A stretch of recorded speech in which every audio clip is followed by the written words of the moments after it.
বুলেটিনলৈ স্বাগতম জানাছো মই হিমাক্ষী। ভুৱা ৰেচন কাৰ্ডৰ গৰাকী সাৱধান কিয়নো এতিয়া 50 লাখৰো অধিক ভুৱা ৰেচন কাৰ্ডৰ গৰাকী ধৰা পৰিছে যিসকলে ভুৱা তথ্য দি ৰেচন কাৰ্ড সংগ্ৰহ কৰিছিল অথবা যিসকল যোগ্য নোহোৱাৰ পিছতো বা চৰকাৰী চাকৰিয়াল হোৱাৰ পিছতো ৰেচন কাৰ্ড সংগ্ৰহ কৰিছিল বা ৰেচন কাৰ্ড আছিল সেইসকলে কিন্তু এতিয়া ৰেচন কাৰ্ড ঘূৰাই দিব লাগিব আৰু ইতিমধ্যে 12 লাখৰো অধিক পৰিয়ালে নিজৰ ৰেচন কাৰ্ড ঘূৰাই দিছে। 50 লাখৰো অধিক ব্যক্তিৰ নাম তালিকাত অন্তৰ্ভুক্ত কৰা হৈছে আৰু দীঘলীয়া তালিকা প্ৰস্তুত কৰা হৈছে। ভুৱা হিতাধিকাৰীয়ে আসলতে ৰেচন কাৰ্ড সংগ্ৰহ কৰি আছিল আৰু সেইসকল ৰেচন কাৰ্ড যিসকলে লৈ আছিল বা ৰেচন কাৰ্ডৰ গৰাকী হৈ আছিল সেইসকল কিন্তু বিপদত পৰিব যোগ্য নোহোৱাৰ পিছতো ৰেচন কাৰ্ড লৈ থকা ব্যক্তিসকল আৰু নতুনকৈ 20 লাখৰো অধিক পৰিয়ালে লাভ কৰিব ৰেচন কাৰ্ড। ৰেচন কাৰ্ডক লৈ পুনৰ ডাঙৰ খবৰ আহি পৰিছে যিহেতু বহু ভুৱা হিতাধিকাৰীৰ নাম পোৱা গৈছে আৰু দীঘলীয়া তালিকা প্ৰস্তুত কৰা হৈছে। 50 লাখৰো অধিক ভুৱা হিতাধিকাৰীৰ নাম পোৱা গৈছে বা ভুৱা হিতাধিকাৰীয়ে ৰেচন কাৰ্ড লৈ আছে আৰু নতুনকৈ 20 লাখক দিয়া হ'ব ৰেচন কাৰ্ড লাভ কৰা প্ৰতিটো পৰিয়ালে লাভ কৰিব এতিয়াৰ পৰা অৰুণোদয় আঁচনিৰ ধন লাভ কৰিব আৰু ৰেচন কাৰ্ড নোপোৱাকৈ এতিয়াৰ পৰা কোনো দৰিদ্ৰ পৰিয়াল নাথাকিব। যোগ্য পৰিয়ালে লাভ কৰিব ৰেচন কাৰ্ড আৰু যিসকলে যোগ্য নোহোৱাৰ পিছতো ৰেচন কাৰ্ড লাভ কৰি আছে সেইসকলে কিন্তু উভতাই দিব লাগিব ৰেচন কাৰ্ড।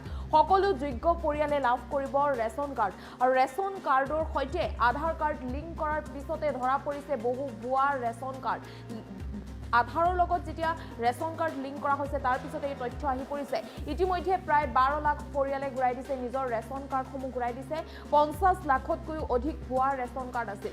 50 লাখতকৈ অধিক লোকে ভুৱা ৰেচন কাৰ্ড লৈ আছিল আৰু এই পৰ্যন্ত 62 লাখ লোকক দিয়া হৈছে ৰেচন কাৰ্ড। গতিকে ভুৱা হিতাধিকাৰীয়ে কিন্তু ৰেচন কাৰ্ডখন উভতাই দিব লাগিব আৰু মন্ত্ৰী ৰঞ্জিত দাসে ডাঙৰ ঘোষণা কৰিছে যিসকলে প্ৰকৃত হিতাধিকাৰী নোহোৱাৰ পিছতো ৰেচন কাৰ্ড সংগ্ৰহ কৰি আছে বা চৰকাৰী চাকৰিয়াল থকাৰ পিছতো ৰেচন কাৰ্ড সংগ্ৰহ কৰি আছে অথবা ভুৱা তথ্য দি ৰেচন কাৰ্ড লৈ বা ৰেচনৰ চাউল সংগ্ৰহ কৰি আছে বা ৰেচন কাৰ্ডৰ নাম আছে বা ৰেচন কাৰ্ড আছে সেইসকলে কিন্তু ৰেচন কাৰ্ডখন উভতাই দিব লাগিব। ইতিমধ্যে 12 লাখ পৰিয়ালে নিজৰ ৰেচন কাৰ্ড উভতাই দিছে যিসকলে ভুৱা তথ্যৰে ৰেচন কাৰ্ড লৈছিল। গতিকে ভুৱা ৰেচনৰ হিতাধিকাৰীসকল সাৱধান হওক, বিপদত পৰিব এতিয়া ভুৱা ৰেচনৰ হিতাধিকাৰী যিসকলৰ ঘৰত চৰকাৰী চাকৰিয়াল আছিল বা যিসকলে আচলতে ৰেচন কাৰ্ডৰ বাবে যোগ্য নহয় দৰিদ্ৰ নোহোৱাৰ পিছত তেওঁলোকে ৰেচন কাৰ্ড লৈ আছিল সেইসকলে ৰেচন কাৰ্ড উভতাই দিব লাগিব আৰু ইতিমধ্যে তালিকা প্ৰস্তুত কৰা হৈছে। 50 লাখৰো অধিক পৰিয়ালৰ নাম সন্নিৱিষ্ট কৰা হৈছে। 50 লাখৰো অধিক লোকে এনেদৰে ভুৱা তথ্য দি ভুৱা তথ্যৰে তেওঁলোকে ৰেচন কাৰ্ড লৈ আছিল বা ৰেচনৰ চাউল সংগ্ৰহ কৰি আছিল বা অন্যান্য সুবিধা পাই আছিল ৰেচন কাৰ্ডখনৰ পৰা সেইসকলে কিন্তু এতিয়া ৰেচন কাৰ্ড উভতাই দিব লাগিব যিহেতু এখন বৃহৎ তালিকা প্ৰস্তুত কৰা হৈছে। গতিকে তালিকাত যথেষ্ট সংখ্যক লোকৰ লাখ লাখ লোকৰ নাম দেখিবলৈ পোৱা গৈছে। 50 লাখৰো অধিক পৰিয়ালে এনেদৰে ভুৱা ৰেচন কাৰ্ড সংগ্ৰহ কৰি আছিল, ভুৱা তথ্যৰে ৰেচন কাৰ্ড লৈ আছিল আৰু যেতিয়া আধাৰৰ সৈতে ৰেচন কাৰ্ড লিংক কৰা হ'ল আধাৰৰ লগত ৰেচন কাৰ্ড লিংক কৰাৰ পিছতে সকলো তথ্য পোহৰলৈ আহিছে। ধৰা পৰিছে লাখ লাখ ভুৱা ৰেচন কাৰ্ডৰ গৰাকী। 50 লাখৰো অধিক ভুৱা ৰেচন কাৰ্ডৰ গৰাকী ধৰা পৰিছে। গতিকে যিসকলে ভুৱা তথ্যৰে বা চৰকাৰী চাকৰিয়াল হোৱাৰ পিছতো বা বাৰ্ষিক উপাৰ্জন 4 লাখতকৈ অধিক হোৱাৰ পিছতো ৰেচন কাৰ্ড সংগ্ৰহ কৰি আছে বা ৰেচন কাৰ্ড আছে সেইসকলে কিন্তু ৰেচন কাৰ্ড শীঘ্ৰে উভতাই দিব লাগিব আৰু ইতিমধ্যে 12 লাখ পৰিয়ালে নিজৰ ৰেচন কাৰ্ড উভতাই দিছে যিসকলে ভুৱা তথ্যৰে ৰেচন কাৰ্ড লৈছিল বা ৰেচন কাৰ্ডৰ হিতাধিকাৰী সেইসকলে কিন্তু উভতাই দিছে। যিহেতু 50 লাখৰো অধিক পৰিয়ালৰ নাম সেই তালিকাত আছে। 50 লাখৰো অধিক লোকে এনেদৰে ভুৱা তথ্যৰে ৰেচন কাৰ্ড লৈছিল বা ৰেচন কাৰ্ডত নিজৰ নাম অন্তৰ্ভুক্ত কৰি লৈছিল। গতিকে যিহেতু আধাৰৰ সৈতে যেতিয়াই ৰেচন কাৰ্ড লিংক কৰা হ'ল আৰু তেতিয়াই এই ভয়াৱহ তথ্য আহি পৰিছে। গতিকে ভুৱা হিতাধিকাৰীয়ে শীঘ্ৰে উভতাই দিব লাগিব নিজৰ ৰেচন কাৰ্ডখন। ইয়াৰোপৰি নতুনকৈ 20 লাখ দৰিদ্ৰ পৰিয়ালে লাভ কৰিবলৈ গৈ আছে ৰেচন কাৰ্ড। গতিকে দৰিদ্ৰ পৰিয়ালৰ প্ৰতিটো দৰিদ্ৰ পৰিয়ালে এতিয়াৰ পৰা ৰেচন কাৰ্ড লাভ কৰিব। যিজন যোগ্য ৰেচন কাৰ্ডৰ বাবে যিজন যোগ্য সেই ব্যক্তিয়েহে ৰেচন কাৰ্ড লাভ কৰিব আৰু এই সন্দৰ্ভত মন্তব্য আছে, মন্তব্য আগবঢ়াইছোঁ। নিৰ্বাচনৰ সময়ত মাননীয় মুখ্যমন্ত্ৰী ডাঙৰীয়াই কেতিয়াও প্ৰতিশ্ৰুতি দিয়া নাছিলে ৰেচন কাৰ্ড দিম বুলি। বিভিন্ন হয়তো ইনফ্ৰাষ্ট্ৰাকচাৰ কৰিম বুলি প্ৰতিশ্ৰুতি দিছিলে। গতিকে এই প্ৰতিশ্ৰুতি নিদিয়াকৈ বা ভাৰতীয় জনতা পাৰ্টীৰ ইস্তাহাৰতো প্ৰতিশ্ৰুতি নোহোৱা কিছুমান আইটেম, উদাহৰণস্বৰূপে প্ৰথম যদি আইটেমটো চাওঁ তেতিয়া ৰেচন কাৰ্ড, এতিয়া আমি ইতিমধ্যে 20 লাখ মানুহক আমি ৰেচন কাৰ্ড দিবলৈ সক্ষম হৈছোঁ। এতিয়া নতুনকৈ আমি প্ৰায় 42 লাখ মানুহক ৰেচন কাৰ্ড দিবলৈ সক্ষম হৈছোঁ আৰু নতুনকৈ আমি 20 লাখক দিবলৈ গৈ আছোঁ। গতিকে 62 লাখ মানুহে অসমত কোনো কালে ভবা নাছিলে যে তেওঁলোকে নতুন ৰেচন কাৰ্ড পাবগৈ।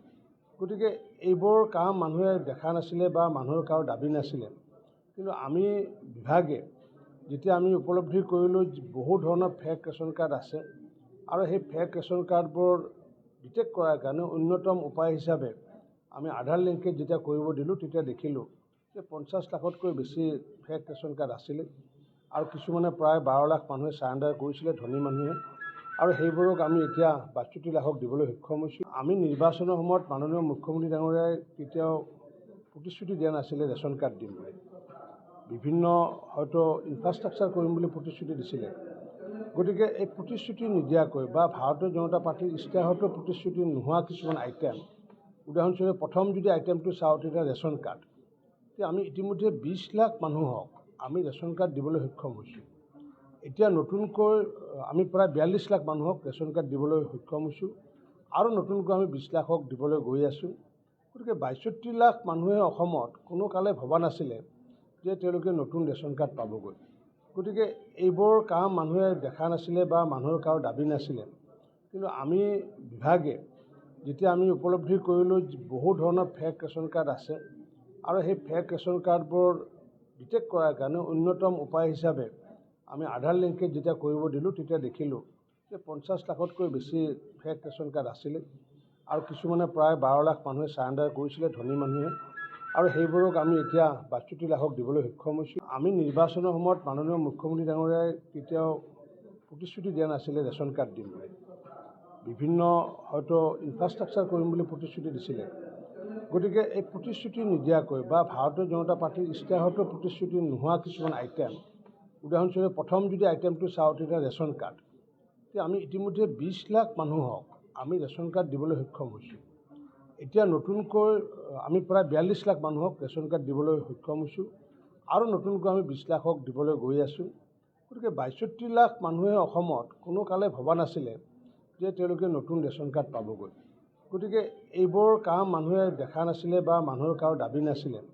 কিন্তু আমি বিভাগে যেতিয়া আমি উপলব্ধি কৰিলোঁ বহু ধৰণৰ ফেক ৰেচন কাৰ্ড আছে আৰু সেই ফেক ৰেচন কাৰ্ডবোৰ ডিটেক্ট কৰাৰ কাৰণে অন্যতম উপায় হিচাপে আমি আধাৰ লিংকেজ যেতিয়া কৰিব দিলোঁ তেতিয়া দেখিলোঁ যে 50 লাখতকৈ বেছি ফেক ৰেচন কাৰ্ড আছিলে আৰু কিছুমানে প্ৰায় 12 লাখ মানুহে চাৰেণ্ডাৰ কৰিছিলে ধনী মানুহে আৰু সেইবোৰক আমি এতিয়া 62 লাখক দিবলৈ সক্ষম হৈছোঁ।